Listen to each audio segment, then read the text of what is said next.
Hey, we need to know an update on Dave's RV life. That's right. Dave's RV life plans and parts. He's still down in Georgia, but he now says he's heading north. Okay, he's left Florida for good. He's still in Georgia. He's checking out some car shows and classic car lots and stuff like that. But he said he's heading north gradually. There's no turning back, and his destination will be Pennsylvania. And I want to tell him that if he does come through North Carolina, particularly on the westward side, coming up, say, I-77 up to 81, which does go up to Pennsylvania, he should stop on by and he'll get a free Whopper meal. That's right. And that includes drink and fries. Anyway, Dave has told us recently that he picked up a white van, so that's what he's going to be using. I guess this is his primary vehicle for a while.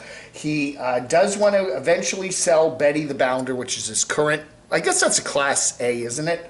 Wants to clean it up this summer and get it sold. So he said that last year. He said last year he wanted to get Betty the Bounder sold. It's just too big for him and his dog, Bella. And he said he's ready to do that. What did he also say? He wants to get rid of his Ford Focus. He has a Ford Focus small car, the little car there that he also has up at his Pennsylvania encampment there, just to the northeast of Pittsburgh, I think. But he said he's also going to be heading to there's some sort of Ford convention or something in June somewhere, I think Carlisle, PA, that he might head to with that. Maybe he's going to see if anybody wants to buy it.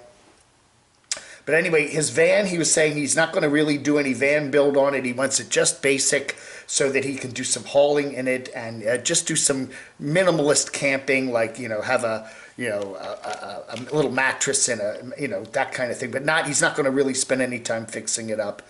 He did buy a 71 Ford Maverick that he wants to restore. He wants to get busy restoring car stuff and all that. And eventually, he says, once he sells Betty the Bounder, he may end up getting a smaller type RV Class C. So I think, he does want to spend some time. He has Dave's other channel now. So if you can hunt for that, Dave's other channel, which he's going to be putting some other stuff on. He's going to be spending more time doing classic car restorations, but he hasn't given up on the camping and traveling around and all that. But smaller vehicles, a van, and that kind of thing. And he might even, as he said in a previous video, be getting a shop. He doesn't really have a place right now of sticks and bricks. His son has a place up there in Pennsylvania, but he doesn't really have that, and he's sharing a friend's garage right now to put his stuff in. And he did mention when he was about a week or two ago when he was still in Georgia that he was going to be looking around to get maybe some sort of a garage or some sort of a shop or something that he can kind of hang out nearby in or whatever. So that's the latest from Dave's RV Life. Had a busy year. Again, he went out to a Quartzsite there to visit all the buddies there. He was at Aja's party there in late September. They were up in Williams, Arizona. And then he did that wonderful trip all the way up to the Seattle area to pick up Aja's old Panda van or Panda RV and bring that down and literally just coasted those last mile or two, coasting on fumes to get there. He almost didn't make it. He technically didn't make it. It stopped about like 20 feet from Aja's place there. So Dave, RV Life, Pennsylvania bound, and some changes for 2021. Okay, we got Lex and Riot. Alex and her dog Riot there looking at land. Looks like they crossed the border. They crossed the border from Arizona to California, and then the California fruit police came after her. They have apparently there's certain fruit you're not allowed to take from one border to the other, one state to the other. They said she said they usually take away her oranges. If she has oranges that she bought in Arizona, she can't take the oranges into California. This time they said, what do you have to declare? And she said, 1 apple for the teacher. No, 1 apple. They said, okay, you can go. Yes, California police did not confiscate her apple. All right, very interesting take here from Lex. Being a young female, and looking at possibly buying land. People were saying there's a lot of weird people in this part of the country, And you should be very concerned about your safety living out kind of away from a town, homesteading or whatever there out in the wilds of the California desert. And she said she got a number of comments telling her that she should be very careful and shouldn't do this. Now, she said she's not planning on living on the land, okay? She wants, I guess, you know, some land to put stuff and maybe put one of those cargo containers or something and to store stuff and at least have a base of operations. But she said she's making no plans to change her lifestyle, and that is living as she's moving, living on the road. So, I don't know. So, yeah, there's a lot of fear, as there is a lot of fear and loathing out there, she says. People are very afraid, but she doesn't seem to be. And she basically says, only worry about what you think you need to worry about, not what others tell you to worry about. And she said that it's true. All off-grid living, whether, especially when you're far away from the establishment, so-and-so, there's always certain risks to it, especially like medical care. If you need medical care, it's a long haul to get to a hospital or a doctor. You're not, there's no, big store necessarily anywhere near you, anyway, but that's the appeal of getting away from it all and all that. And so she said she's not concerned about all those fears and worries of her commenters. So, and again, she's probably, and she did say she's going to be pretty much living on the road as she has been. And sticking with that theme of is RV life dangerous? 6 frightening encounters while full-time RVing from Fate Unbound, Roe and David. So, be afraid. Be very afraid. It can get a little creepy out there, yeah. Okay, so they strange people come camp near you and then avoid, they say to make sure you got good security cameras, okay? And the other thing, the weather. Be careful, because that can be very frightening if you get stuck in hail, sleet, snow, ice, whatever, heavy rain, lightning, wind, yeah. Mr. and Mrs. Adventure. Good. Another one. Scary stuff on the road. If you need something like an inhaler or something, you've got some breathing issues, it can be a real pain in the butt if you're not, near, a pharmacy in the United States where you can get a prescription, whatever, your doctor, if you need to make a, if you're, away from your home or whatever, away from your home base or away from your doctor, that can be a pain. Anyway, they make an emergency medical trip to Mexico.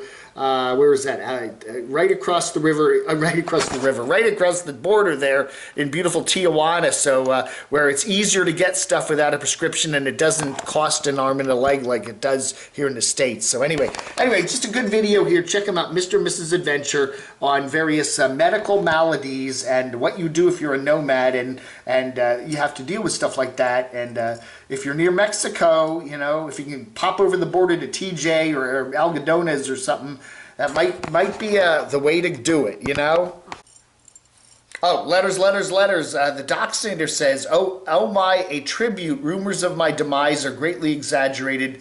Thank for the kind words, little bro. Yeah, I did a shout out today to my Doxinator. It's coming up on the 5th anniversary of the Camodave channel. And I just thought we're going to have a couple videos kind of remembering all the fun Doxy and I have had over the years. Yes, there's more to come.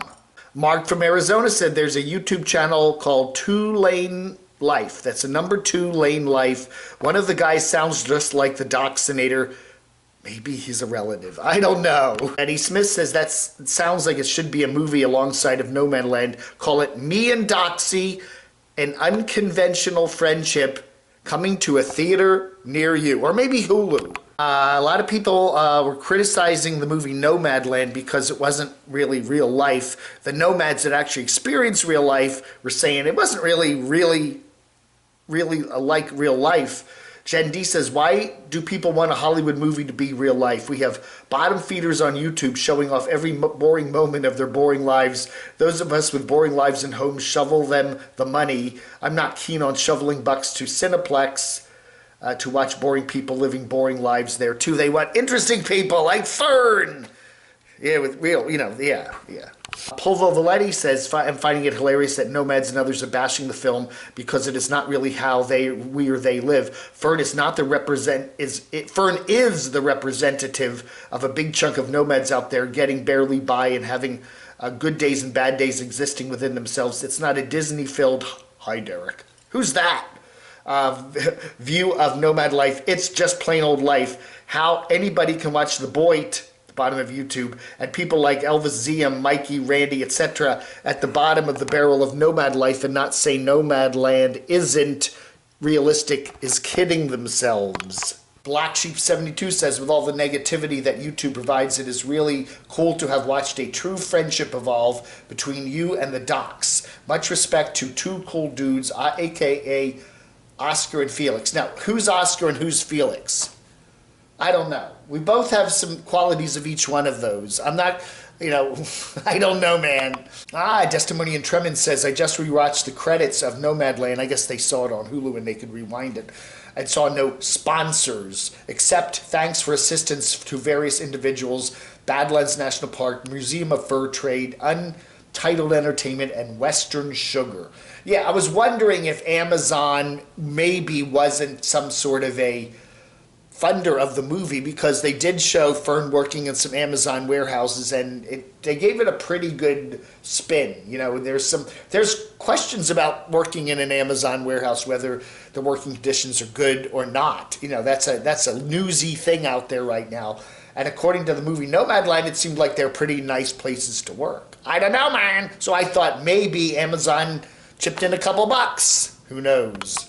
Danny B 1954 says, at my local Walmart, I see lots of nomads that I've never seen on YouTube. I think they are different from the glory seekers that have Patreon and PayPal accounts. Greed has a way of twisting things.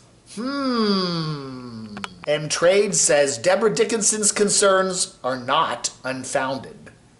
Okay, they're founded, I guess. Yeah, Deborah was saying that, there were certain things in the movie that weren't totally accurate, at least in her experience, and there was no way and 1 hour and 46-minute fictional movie is going to portray all the truths in real life that go on. And you can talk to two different nomads that will have totally different experiences about what the truth is and whatever, so yeah.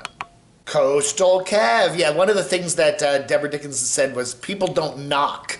When you're a nomad going to another nomad's RV or something, you don't knock on the door unless it's an emergency. Because the knock is usually police, or the... Anyway, Coastal Kev says, did the movie have the knock? As in the cops, the knock always comes at 3 a.m., never at 10 p.m. or 8 a.m. I've experienced the knock many times and have never been arrested, searched, or towed. If I'm sitting outside of my van or my door is open, please come visit. If my van is closed up, shades drawn, you might want to come back later, but don't knock. Speaking of that, RV Keeping It Rolling said, oh boy, have you seen how that certain nomad in Arizona that we don't talk about got when someone was outside her door and it was open. The other day I had a neighbor tap on my door. When I didn't answer, she went to the window and yelled. I was taking a nap and it kind of ticked me off. Bob went from the store clerk, divorced homeless guy to a movie star. Now that's the American dream. Yeah, somebody also said that they're interested to see when they do have the Academy Awards, because you know Nomadland's going to be up for stuff. Is Bob going to be there in a tuxedo, and is he going to when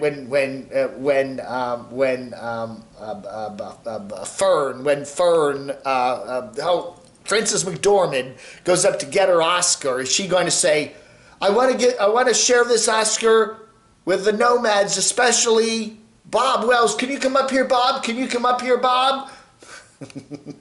I wouldn't bet. I would bet something like that's going to happen. What do you bet on Oscar night, whenever that is? We'll see Bob. I don't know. Are they going to be doing the Oscars virtually this year? That's going to be another good question. I don't know. If they do them where they're actually all there, in the wherever they do them, from the Kodak Auditorium in beautiful downtown LA. Will Bob be there in a tuxedo and wearing his mask? I bet he would be. Hey, everybody. Thank you so much for watching. It is Letters and More for the 25th of February, 2021. Thanks for watching. Vlog under.